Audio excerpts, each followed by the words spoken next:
Good morning student. नया topic में start कर रही हूँ। सोल्यूशन ऑफ लीनियर इक्वेशन किसके थ्रू करना है आपको? डिटरमिनेंट के थ्रू फाइंड करना है। डिटरमिनेंट के थ्रू फाइंड करना है तो इसमें कौन कौन से रूल फॉलो होंगे? क्या होमोजीनियस का फॉर्म बनेगा, नॉन होमोजीनियस, कंसिस्टेंट, इनकंसिस्टेंट का फॉर्म बन रहा है, ये सारी वैल्यू मैं आपको बताऊंगी। ठीक है, सबसे पहले आपके पास टॉपिक ही बोल दिया है मैंने। टॉपिक का नाम ही क्या बोल रखा है? Solution of linear equation by determinant. किसके थ्रू बोल रखा है? डिटरमिनेंट के थ्रू बोल रखा है। ये अप्लाइड मैथमेटिक्स में जरूर हुआ है, हमारे पास सोल्यूशन है जरूर, पर जो पुरानी बुक में एनसीईआरटी के अकॉर्डिंग देखा जाए ना, जो साइंस के लिए है, उसमें आपके पास इक्वेशन किसके थ्रू है? एडजॉइंट के थ्रू फाइंड करना है। इसमें रूल अलग दे रखा है, तो आपको इसमें केरम्स रूल के थ्रू इन इक्वेशंस को सॉल्व करना है। सबसे पहला फॉर्म है, कंडीशन देख लेना। यदि साइमल्टेनियस लीनियर इक्वेशन इस टाइप से दे रखी है, a1x b1y c1z equal to d1, फिर a2x b2y plus c2z equal to d2, a3x b3y c3z equal to d3। ठीक है, अब यदि इस टाइप से है तो हमें क्या निकालना है? The set of value unknown x y z which satisfy the all three equation simultaneous is called the solution of linear equation। आप सिंपल फॉर्म में देखें, एक्स वाई जेड की वैल्यू को जब फाइंड करते हैं ना, वही आपके पास लीनियर इक्वेशन का सोल्यूशन होता है।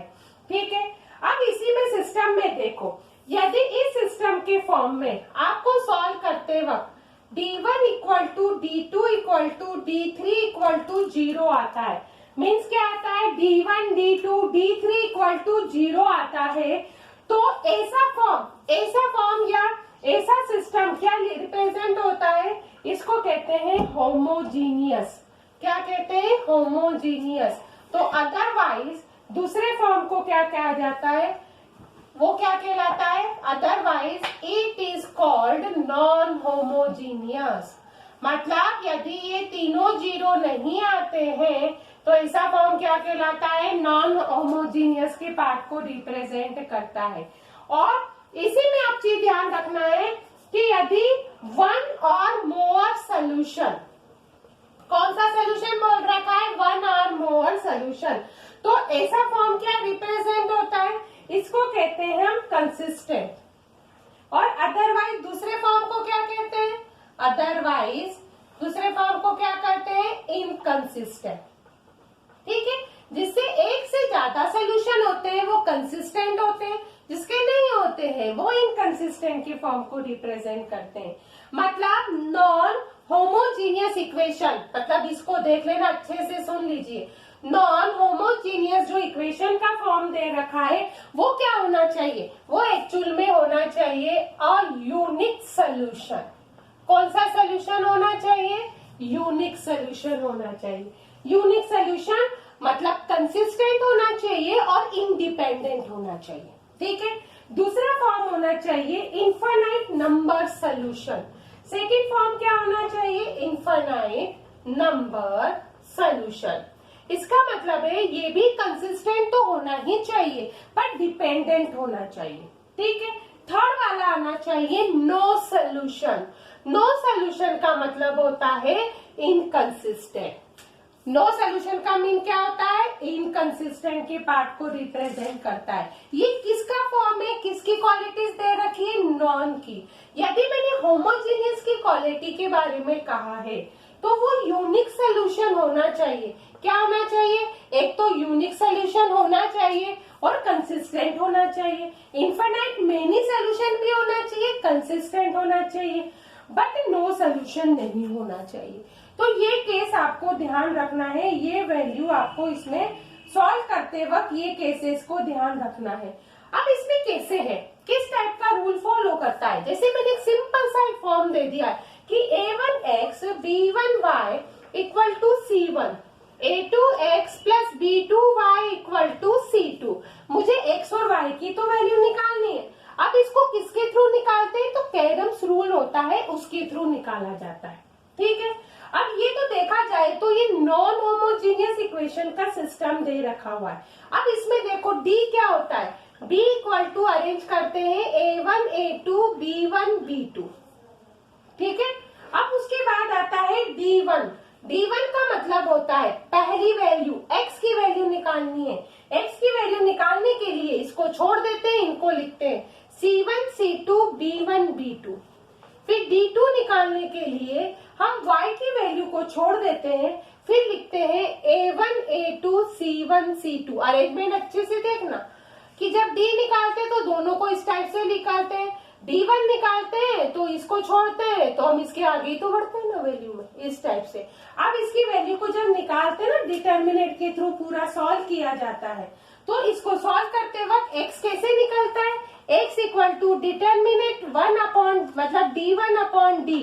ये किसकी वैल्यू निकलती है, x की, और y की D2 अपॉन D के फॉर्म में। तो इस टाइप का आपको अप्लाइड में सोल्यूशन दे रखा है, आपको इसी मेथड से सॉल्व करना है। यदि यही वैल्यू 3 के फॉर्म में होगी ना तो D3 का सोल्यूशन बन जाएगा। बस इतना सा ही आपको रूल और रेगुलेशन फॉलो करना है, तो उसके अलावा इसमें कुछ भी चीज नहीं है। सिर्फ सॉल्व करते वक्त ये बेसिक चीजों का ध्यान रखना है। ठीक है, अब इसके अंदर जब सॉल्व करते हैं ना तो ये चैप्टर आपकी केस स्टडी को भी डिनोट करता है। कौन सी स्टडी को डिनोट करता है, केस स्टडी। इसमें भी एक वर्ड प्रॉब्लम दे देते हैं, उसके थ्रू आपको इक्वेशन बनानी है और कैरम्स रूल के थ्रू उसको आपको क्या करना है, सॉल्व करना है। तो ये वाली जो मेथड होती है ना, ये मेथड भी केस स्टडी के नाम से आती है। मतलब आपके पास क्वेश्चन सॉल्व करने के लिए इसकी मेथड यूज की जाती है। ठीक, अब इस टाइप के क्वेश्चन आते हैं, क्वेश्चन देख लीजिए। इसमें लिखा रहेगा यूजिंग कैरम्स रूल। कौन सा रूल है, ठीक, अब फाइंड करना है आपको कौन सी, फाइंड द इक्वेशन। अब कौन सी इक्वेशन करनी है, तो डिटर्मिनेंट के थ्रू लीनियर इक्वेशन को सॉल्व किया जाता है, ये चीज ध्यान रखना है।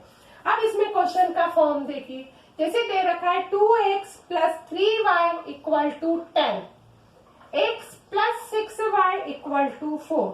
सॉल्व करते वक्त आप क्या करोगे, सबसे पहले आपने लिखा d में 2 1 3 6। ठीक, अब इसको सॉल्व कर लो, d को 12 minus 3 equal to 9। 9 is not equal to 0, मतलब कौन सा सोल्यूशन हो गया है, यूनिक। लिखो नॉट इक्वल टू 0, तो ये कौन सा सोल्यूशन हो गया है, यूनिक सोल्यूशन। एग्जाम्पल के थ्रू आपको जल्दी से समझ में आ जाएगा कि ये यूनिक सोल्यूशन होता है। ठीक है, अब आपने निकाला है D1। D1 के लिए लिखा 10 4 3 और 6, इसको सॉल्व किया। 60 माइनस 12, 60 माइनस 12 कितना होता है, 48 होता है। तो ये किसकी वैल्यू निकली, आपकी D1 की वैल्यू निकली है। अब आपको किसकी वैल्यू निकालना है, D2 की।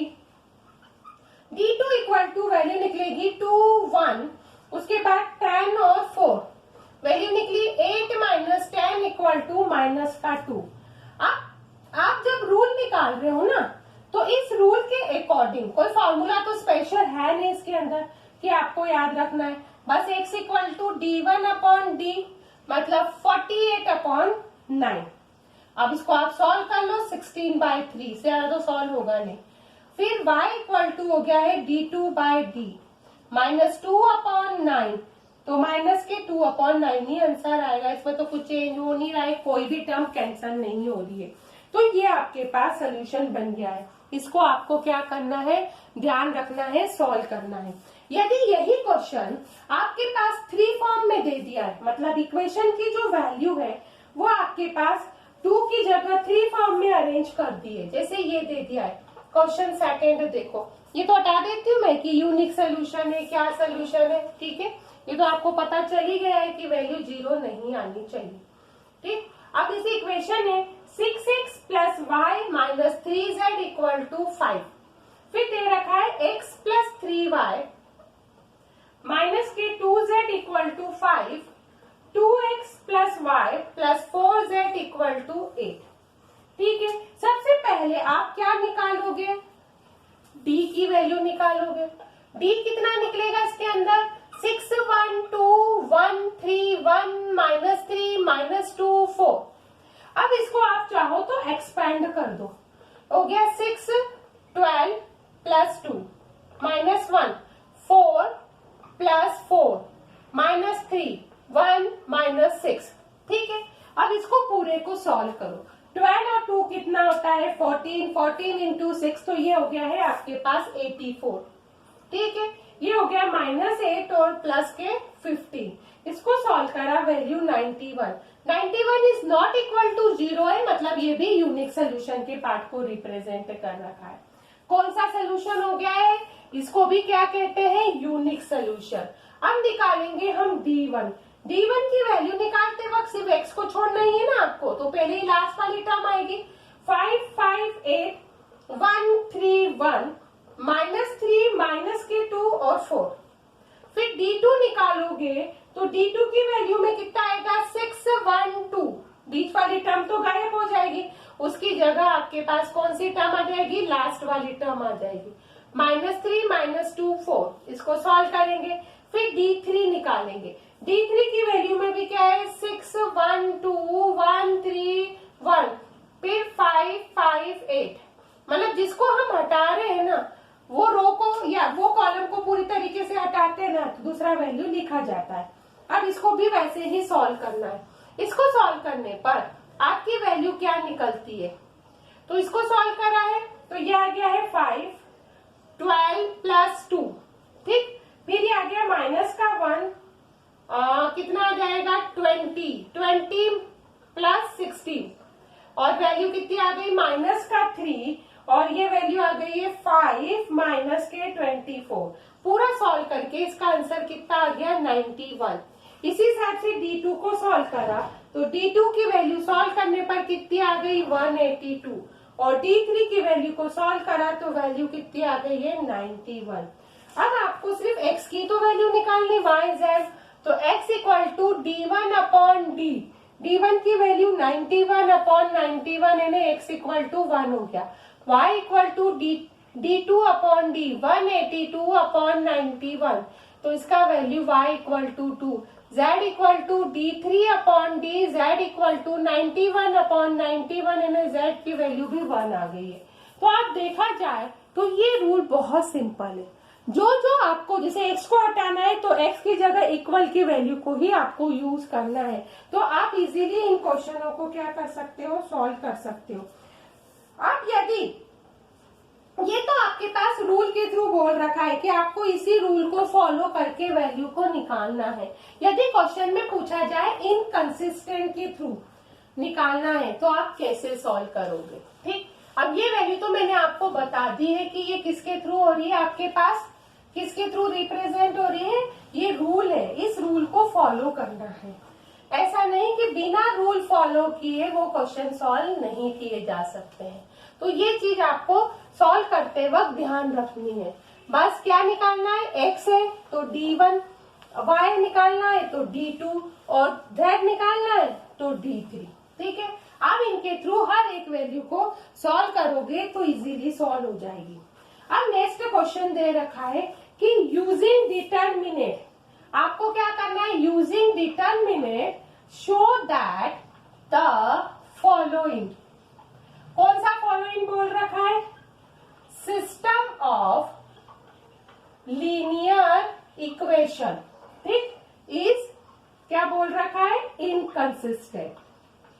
कौन सा कंसिस्टेंट बोल रखा है, इनकंसिस्टेंट के पार्ट को रिप्रेजेंट करेगा। यदि ये इनकंसिस्टेंट के पार्ट को रिप्रेजेंट कर रखा है तो इसमें क्वेश्चन का फॉर्म कैसा है, ये देखिए, ये है 3x - y + 2z = 3, 2x + y + 3z = 5, x - 2y - z = 1। ठीक है, सबसे पहले हम इसमें d की वैल्यू निकाल के बताएंगे। अभी d 0 आ रहा है तो बात अलग ही है हमारे पास।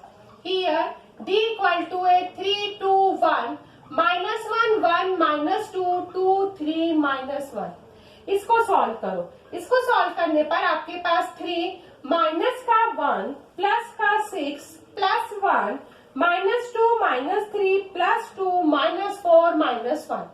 d इक्वल टू वैल्यू कितनी निकली है 15 माइनस के 5 माइनस का 10 सॉल्व करके कितना निकला है 0 निकला है। ठीक है, ये तो निकल गया आपके पास 0। यदि आप d1 निकालते हैं, d1 मतलब ये वैल्यू आ गई है 3 5 1 -1 1 -2 2 3 -1। इसको सॉल्व करने पर यदि वैल्यू नॉट इक्वल टू 0 निकलता है, मतलब यदि ये 0 के इक्वल नहीं निकल रहा है, तो हम क्या कह सकते हैं कि d equal to 0 but d1 is not equal to 0, so system is inconsistent. System कौन सा कहलाता है इनकंसिस्टेंट, मतलब d कितना निकलना चाहिए 0 निकलना चाहिए। तो ये चीज भी आपके पास प्रूव वाली कैटेगरी में पूछा जा सकता है, ये चीज आपको ध्यान रखना है। यदि प्रूव पूछा जाए तो आपको कंसिस्टेंट इनकंसिस्टेंट की वैल्यू के अकॉर्डिंग नहीं, रूल लिखा जाएगा, उसी रूल के अकॉर्डिंग आपको क्या करना है वैल्यू को फाइंड करना है। ये चीज आपको ध्यान रखना है, ये सोल्यूशन आपको सॉल्व करते वक्त इन सब चीजों का ध्यान रखना है।